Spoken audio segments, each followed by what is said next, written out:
Hello friends, இன்றைக்கி நம்ம பார்க்க போகிறது ஜாப்பனி அனிமி சீரீஸான ஓவர்லார்ட் சீசன் 3 எபிசோட் 3 தான் இன்றைக்குள்ள வீடியோவில் பார்க்க போகிறோம். உங்களுக்கு இந்த வீடியோ பிடிச்சிருந்தது அப்படின்னா லைக் பண்ணிட்டு அப்படி மறக்காமல் நம்ம சேனலை சப்ஸ்கிரைப் பண்ணிடுங்க. இதுக்கப்புறமா ஸ்டோரி லைன் வந்துட்டு டிஃப்ரெண்ட்டாக ஒரு தினசாக போக ஆரம்பிக்கும். ஸோ நீங்கள் பொறுமையாக வாட்ச் பண்ணி புரிஞ்சுக்கிட ட்ரை பண்ணுங்கள். சரி வாங்க நம்ம வளவலன்னு பேசிகிட்டு இருக்காம இன்றைக்குள்ள கதைக்குள்ளே போக ஆரம்பிக்கலாம். இன்றைக்கி நம்ம பார்க்க போகிறது ஓவர்லார்ட் சீசன் 3 எபிசோட் 3. அந்த சின்ன காப்ளின் பையனை காப்பாற்றி கூட்டிகிட்டு வந்துட்டுருக்காங்க. இந்த இடத்த பார்க்கும்போது அந்த 100 ஆர்மி இருக்கிற அந்த பயங்கரமான இடம் மாதிரியே இருக்குது அப்படின்னு சொல்லி அந்த பையன் சொல்கிறான். திடீர்னு லூஃபஸ் அந்த இடத்துக்கு வரவும் ஹென்ரி பயந்துருதா, என்ன மன்னிச்சிரு அப்படின்னு சொல்லி அவள் சொல்கிறா. ஆமா, யார் இந்த புது காப்ளின் பையன்? ஹே ஹென்ரி, இவன் உன்னோட பையன் மட்டும் சொல்லிடுறத. ஹே சும்மா விளையாடுனப்பா அப்படின்னு சொல்லி அவள் கிண்டல் பண்ணுறா. அந்த பையனை பற்றி அவள் விசாரிக்க போகுவா. அந்த அட்வென்ச்சரர் பொண்ணு அந்த இடத்துக்கு வரா. அந்த காப்ளின் பையன் இவளை பார்த்து பயப்படுவோம். ஹே என்னை பார்த்து பயப்படாத, நான் ஒரு சாதாரண அட்வென்ச்சரர், எனக்கு இதெல்லாம் பழகி போச்சு அப்படின்னு அவள் சொல்கிறா. ஆமாம், மனுஷங்களும் காப்ளின்ஸும் ஒன்றா தான் வாழ்றீங்களா அப்படின்னு சொல்லி அந்த பையன் கேட்கவோ, ஆமாம் நாங்கள் எல்லாருமே ஒத்துமையாக தான் வாழ்கிறோம் அப்படின்னு சொல்லி அந்த காப்ளின் சொல்கிறாங்க. இப்போ அந்த பையன் வந்து சுச்சுவேஷனை எக்ஸ்பிளைன் பண்ணுறான். ஜெயண்ட் ஆஃப் தி சவுத் காணாம போனதுலேருந்து அப்படின்னு அவன் சொல்லவும், நீ அந்த வைஸ் கிங் தானே சொல்கிறா அப்படின்னு சொல்லி இன்ஃபீரியா கேட்குறான். ஆமா அப்படின்னு அவன் சொல்கிறான். அந்த வைஸ் கிங் காணாம போனதுலேருந்து தான் இது எல்லாமே ஆரம்பிச்சுது. ஜெயண்ட் ஆஃப் தி ஈஸ்டும் அந்த டீமன் ஸ்னேக்கும் கை கொடுத்துட்டாங்க. அந்த மானுமெண்ட் அதுக்கப்புறம் தான் ஆரம்பிச்சுது. அது ஃபுல்லாகவே 100 ஆர்மி தான் இருந்துச்சு. அது போக எங்கள் ஆளுங்களையும் அவங்களுக்கு அடிமைகளாக ட்ரீட் பண்ணாங்க அப்படின்னு சொல்லி அந்த பையன் சொல்கிறான். அது அவ்வளோ பயங்கரமானதுன்னா அதுக்கிட்டேருந்து ஓடுறது தான் பெஸ்ட் அப்படின்னு அந்த அட்வென்ச்சரர் சொல்கிறா. நான் வேணா லார்ட் ஐன்ஸ் கிட்ட இதை பற்றி இன்ஃபார்ம் பண்ணி ஹெல்ப்க்கு கூப்பிடுவா அப்படின்னு சொல்லி லூஃபஸ் கேட்கவோ, இல்லை இது எங்களோட வில்லேஜ், நாங்களே தான் ப்ரொடெக்ட் பண்ணணும், அவரையவும் அடிக்கடி நம்பி இருக்கக்கூடாது அப்படின்னு சொல்லிட்டு ஹென்ரி சொல்கிறா. நம்ம வேணா அட்வென்ச்சரர்ஸ் கிட்ட ஒரு ரெக்வஸ்ட் கொடுக்கலாம் அப்படின்னு சொல்லி இன்ஃபீரியா சொல்கிறா. இப்போ அந்த அட்வென்ச்சரர் பொண்ணு கிளம்புறா, லூஃபஸோ வெளியே கிளம்புறா. நான் புதுசாக கண்டுபிடிச்ச இந்த ஹீலிங் போஷனை லார்ட் ஐன்ஸ் கிட்ட கொடுத்துங்க அப்படின்னு சொல்லி இன்ஃபீரியா லூஃபஸ் கிட்ட கொடுக்கவா. அவ்வளோ சரின்னு வாங்கிட்டு போயிருந்தா. இந்த வில்லேஜில் எதுக்காக லேடிஸ் ஹெட்டாக இருக்காங்க அப்படின்னு சொல்லி அந்த சின்ன பையன் கேட்குறான். எங்க பாஸ் ஹென்ரி இருக்காங்களா, அவங்க ரொம்ப ஸ்ட்ராங் அப்படின்னு சொல்லிட்டு அந்த காப்ளின் அந்த சின்ன பையனை பயன்படுத்தவும், ஹே அவனை பயன்படுத்தாத தம்பி, நீ அந்த லூஃபஸ் கிட்ட தான் ரொம்பவும் ஜாக்கிரதையா இருக்கணும் அப்படின்னு சொல்லி அந்த காப்ளின் சொல்லவும் அந்த சின்ன பையனும் சரி அப்படின்னு சொல்றான். இப்போ நைட் ஆகுது. ஹென்ரி அவ சிஸ்டர் கூட தூங்கிட்டு இருக்கா. அப்போ கதவை தட்டுற சவுண்ட் கேட்குது. என்னன்னு போய் பார்த்தா ஒரு எமர்ஜென்சி பாஸ். அந்த சின்ன பையன் சொன்ன மாதிரி அவங்க ஆளுங்களை நாங்கள் போய் பார்த்தோம். ஆனால் அந்த இடத்துல ஓகர் சில பேர் இருந்தாங்க. அவங்கள அரெஸ்ட் பண்ணி கூட்டிட்டு வந்திருக்கோம். நீங்க தான் அவங்கள என்ன பண்றதுன்னு முடிவு பண்ணணும் அப்படின்னு சொல்லி அந்த ஓகர்ஸ் முன்னாடி கொண்டு போய் விட்டுருந்தாங்க. எங்க பாஸ் தான் அவங்கள என்ன பண்ணணும்னு முடிவு பண்ணுவாங்க அப்படின்னு அந்த காப்ளின் சொல்லவோ, எல்லா ஓகர்ஸும் ஒருத்தருக்கு ஒருத்தர் பேசவும் அமைதியா இருங்க அப்படின்னு சொல்லிட்டு ஹென்ரி பயந்துகிட்டே அவங்கள ஆர்டர் பண்றா. உடனே அவங்களும் சரி எங்களை எதுவும் பண்ணிடாதீங்க அப்படின்னு சொல்லிட்டு பயந்து தலை குனிறாங்க. இப்பதான் புரியுது இவங்க எதனால இந்த காப்ளின்ஸ்க்கு பாஸா இருக்காங்கன்னு சொல்லி அப்படின்னு அந்த சின்ன பையன் யோசிக்கிறான். அந்த ஓகர்ஸ் முன்னாடி நிக்கிறது எனக்கு ரொம்பவே பயமா இருந்துச்சு தெரியுமா அப்படின்னு சொல்லி அவ சொல்லவும், நீ பயந்தது வெளியே தெரியவே இல்லை. அவங்கள நம்ம வில்லேஜ்ல தங்க சொன்னதோ கரெக்ட் தான். ஏன்னா நமக்கு இப்ப நிறைய ஆளுங்க தேவைப்படுறாங்க. ஸோ அவங்க நம்ம வில்லேஜ்ல இருக்கிறது தான் பெஸ்ட். அப்புறமா நாளைக்கு இந்த இராந்தல் வாரன்னு சொல்லியிருந்தல அப்படிங்கவோ, ஆமா நாளைக்கு நம்ம 2 பேரும் அங்க போறோமே அப்படின்னு சொல்லி அவ கேட்கவும், என்னால வர முடியாது. அந்த டீமன் ஸ்னேக்கை பற்றி நீயே அட்வென்ச்சரர்ஸ் கிட்ட சொல்லி ரெக்வஸ்ட் கொடுத்துட்டு வரியா அப்படின்னு சொல்லி அவன் கேட்கவோ, எதனால அப்படின்னு அவன் கேட்குறா. நிறைய காப்ளின்ஸ்க்கு அடிபட்டிருக்கு, நான் தான் ட்ரீட் பண்ணணும் அப்படின்னு சொல்லுவோம். அப்போ நான் தனியாக தான் போகணுமா அப்படின்னு சொல்லிட்டு சரி ஓகே அப்படின்னு சொல்லிட்டு அடுத்த நாள் இப்போ அவள் தனியாகவே போகிறா. என்ட்ரன்ஸில் இருக்கிற செக்யூரிட்டி கார்டு அவளை பிடிச்சு வச்சு, உன்னை பார்த்தாலே சந்தேகமாக இருக்கு அப்படின்னு சொல்லி அவளை செக் பண்ணி பார்க்குறாங்க. உன்கிட்ட ஏதோ ஒரு மேஜிக்கல் ஐட்டம் இருக்குன்னு சொல்லவும் நம்ம ஹீரோ கொடுத்த அந்த ஹார்னை காட்டுறா. இவ்வளோ ஆபத்தான மேஜிக்கல் ஐட்டம் நீ வச்சிருக்கே அப்படின்னு கேட்கவும், எனக்கு இதை ஒருத்தர் ஃப்ரீயாக தான் கொடுத்தாரு அப்படின்னு அவள் சொல்லவும், இதோட வேல்யூ 3000 கோல்டு காயின்ஸ், இதை ஒருத்தர் ஃப்ரீயாக கொடுத்தாருன்னு சொன்னால் என்ன நம்ப சொல்லுதியா அப்படின்னு நம்ம கேட்குவோம். அவளே ஆச்சரியப்படுதா. இந்த பொருள் உன்கிட்ட இருக்கா, ஆனால் உன்கிட்ட இந்த மேஜிக் பவரும் இல்லை, என்ன பண்றது அப்படின்னு நம்ம யோசிக்கிறான். நான் சாதாரண வில்லேஜ் பொண்ணுதான் சொல்லவோ, உன்னை பார்த்தாலே சந்தேகமா இருக்கு, நீ ஆபத்தான பொருளை வர வச்சிருக்க, இவளை அரெஸ்ட் பண்ணுங்க அப்படின்னு சொல்லிட்டு அந்த செக்யூரிட்டி சொல்றான். நான் சாதாரண வில்லேஜ் பண்ணுங்க அப்படின்னு அவ சொல்லவோ, நம்ம ஹீரோ மோமானா அந்த இடத்துக்கு வரான்.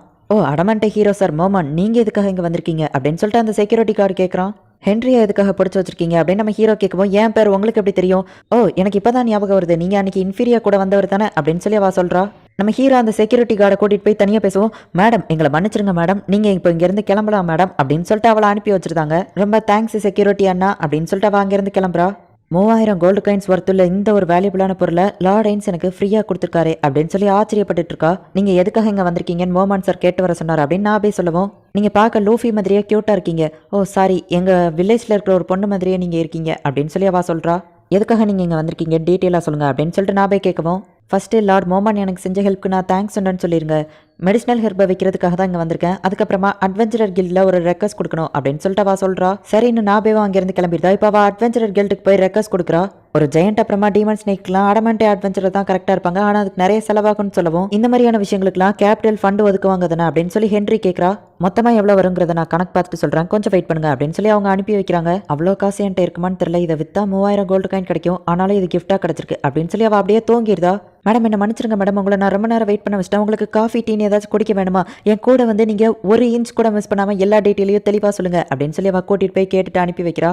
எதுக்கு இவ்ளோ கேள்வி கேக்குறாங்க அப்படின்னு சொல்லி அவ யோசிச்சுட்டே வரும்போது அந்த காப்ளின்ஸ் எல்லாம் வெளியே வெயிட் பண்ணிட்டு இருக்காங்க. அந்த மெடிசனல் ஹெர்ப்ஸ் எல்லாம் நல்ல வழிக்கு நான் வித்துட்டேன் அப்படின்னு சொல்லி அவ சொல்லவும், நானும் உங்க கூட உள்ள வந்திருக்கலாம்ல அப்படின்னு சொல்லவும், நீ உள்ள போயிருந்தா அந்த செக்யூரிட்டி கார்டு உன்னை கொண்டிருப்பாங்க அப்படின்னு சொல்லிட்டு ஒவ்வொரு காப்ளின்ஸும் பேசிட்டு இருக்காங்க. நான் இதை அப்புறமா தான் அவங்ககிட்ட கொடுக்கலாம்னு நினைச்சேன், ஆனா இப்ப கொடுத்தா கரெக்டா இருக்கும் அப்படின்னு சொல்லிட்டு ஹென்றி அவங்களுக்கு வாங்கின ஆயுதம் எல்லாத்தையும் அவங்களுக்கு கொடுக்குறா. எனக்கு வெப்பன்ஸ் பத்தி அவ்வளவா தெரியாது, ஒரு அட்வென்ச்சரர் தான் இதை வாங்க ஹெல்ப் பண்ணாரு அப்படின்னு சொல்லப்போ, இது உண்மையிலேயே சூப்பரா தான் இருக்கு அப்படின்னு சொல்லிட்டு எல்லாரும் சொல்றாங்க. அந்த ஹார்னை நான் ஊதி வந்ததுல இருந்தே நீங்க எனக்கு மட்டும் இல்லாம அந்த வில்லேஜ்க்கே ரொம்பவும் ஹெல்ப்ஃபுல்லா இருக்கீங்க, அதுக்காக ரொம்பவும் தேங்க்ஸ் அப்படின்னு சொல்லிட்டு அவ சொல்றா. இப்போ நைட் அவங்க அங்கேயே ரெஸ்ட் எடுத்துட்டு அடுத்த நாள் காலையில் ஆகுது. இப்போ அவங்க வில்லேஜ்க்கு கிளம்புறாங்க. வில்லேஜோட சீஃப் வந்துட்டு ஹென்ரியை கூட்டிட்டு போய் ஏதோ ஒரு முக்கியமான விஷயம் சொல்லவும், என்னது அப்படின்னு சொல்லி அவ கத்துறா. என்னாச்சு பாஸ் அப்படின்னு சொல்லி அவங்க கேட்கவும், ஒன்றும் இல்லை அப்படின்னு சொல்லிட்டு அவ போயிருந்தா. லூஃபஸ் அந்த இடத்துக்கு வரவும், நீங்க கரெக்டான நேரத்துக்கு தான் வந்திருக்கீங்க அப்படின்னு சொல்லிட்டு ஓடி போய் கட்டி பிடிக்கவும் அவ காமெடி பண்ணிட்டு இருக்கா. உன் ஃபேஸை பார்த்தா சோகமா இருக்கே, என்னாச்சு சொல்லு அப்படின்னு லூஃபஸ் கேட்கவும், ஒன்றும் இல்லை அப்படின்னு அவ சொல்றா. என்கிட்ட சொல்ல மாட்டியா, நான் உனக்கு ஒரு சொல்யூஷன் தரேன் அப்படின்னு அவ சொல்றா. நெக்ஸ்ட் வில்லேஜ் சீஃபா என்ன ஆக சொல்றாங்க. அதுக்கு வில்லேஜ்ல இருக்க எல்லாருமே கூட ஒத்துக்கிட்டாங்க, ஆனா நான் அதுக்கு தகுதியானவளான்னு தெரியல அப்படின்னு அவ சொல்லவும், அப்படியா சரி ஓகே உன் மனசு சொல்றது கேளு அப்படின்னு சொல்லி லூஃபஸ் சொல்றா. இங்க பாரு ஹென்றி, வேற யாராச்சும் வில்லேஜ் சீஃபா வந்தாலும் கண்டிப்பா தப்புகள் பண்ணதான் செய்வாங்க. அதே நீ வந்த அப்படின்னா உன்னால முடிஞ்ச லெவலுக்கு இந்த வில்லேஜை நல்லா வச்சிருக்கலாம். உனக்கு சந்தேகமா இருந்தா அவன் கிட்ட கேள அப்படின்னு சொல்லிட்டு அவ அங்கிருந்து கிளம்புறா. அந்த ஓகர்ஸ் தங்குறதுக்கு ஒரு பெரிய இடத்த கட்டி கொடுத்துருக்காங்க. ஜஸ்ட் எப்படி ஒரே நாள்ல கட்டினாங்க அப்படின்னு சொல்லி ஹென்றி கேட்கவும், இதை கெட்டுறதுக்காக லார்டைன் ஸ்டோன் காலமா அனுப்பி வச்சாரு அப்படின்னு சொல்லிட்டு இன்ஃபீரியா சொல்றான். இங்க பாரு ஹென்றி, இந்த வில்லேஜ்ல இருக்கிற எல்லாருமே நீ தான் சீஃப் ஆகணும்னு ஆசைப்படுறாங்க, இன்க்ளூடிங் நானும் சேர்த்து தான். அந்த காப்ளின்ஸ் கூட ஒன்னதான் லீடரா ஏத்திருக்காங்க அப்படின்னு சொல்லவும், அவங்கள நான் சமன் பண்ணதுனால தான் அவங்க இப்படி நடந்துக்கிட்டாங்க அப்படின்னு சொல்லிட்டு ஹென்றி சொல்லவோ, அது உண்மை இல்லை. அவங்கள யார் வேணா சமன் பண்ணி ஒரு ஸ்லேவ்ஸ் மாதிரி தான் ட்ரீட் பண்ணியிருப்பாங்க, ஆனால் நீ அவங்கள ஒரு ஃப்ரெண்ட்ஸ் மாதிரி ட்ரீட் பண்ண, அதனால தான் அவங்க உன்கிட்ட இவ்வளோ பாசமாக இருக்காங்க அப்படின்னு சொல்லி அவன் சொல்கிறான். ஆனாலுமே ஹென்றி கொஞ்சம் தயங்கவோ, எனக்கும் நீ வில்லேஜ் சீஃப் ஆகிறதுல தான் ஆசை அப்படின்னு சொல்லி அவன் சொல்கிறான். எனக்கு இப்போ புரிஞ்சிடுச்சு இன்ஃபீரியா, கண்டிப்பாக எல்லாரோட நம்பிக்கையும் நான் வேஸ்ட் ஆக மாட்டேன், இந்த வில்லேஜை நல்ல வழியில் நடத்துவேன், நான் வில்லேஜ் சீஃப் ஆகிறேன் அப்படின்னு சொல்லிட்டு எல்லார்ட்டையும் போய் அவள் சொல்ல போறா. கண்டிப்பாக ஒரு என்டர்டைன்மெண்ட் இருக்கு அப்படின்னு சொல்லி லூஃபஸ் மேலே பறந்துட்டு சிரிச்சிட்டு இருக்கா. ஏரி அப்படிங்கிற அவளோட சிஸ்டர் வந்து என்ன நல்ல மூட்ல இருக்க போல அப்படின்னு சொல்லி அவ கேட்கவும், இந்த ஹென்றி தான் இதுக்கப்புறம் வில்லேஜ் சீஃபா ஆக போறா, இந்த பூச்சிங்களுக்கெல்லாம் தெரியாது அதுங்க சாக போகுதுன்னு சொல்லி நான் ஒரு நாள் இதுங்களை என் காலாலேயே பூச்சிங்க மாதிரி நசுக்க போறேன், இது ஃபன்னா இருக்க போகுது அப்படின்னு அவ வில்லத்தனமா சிரிக்கிறா. இந்த இடத்துல இந்த எபிசோட் முடியுது.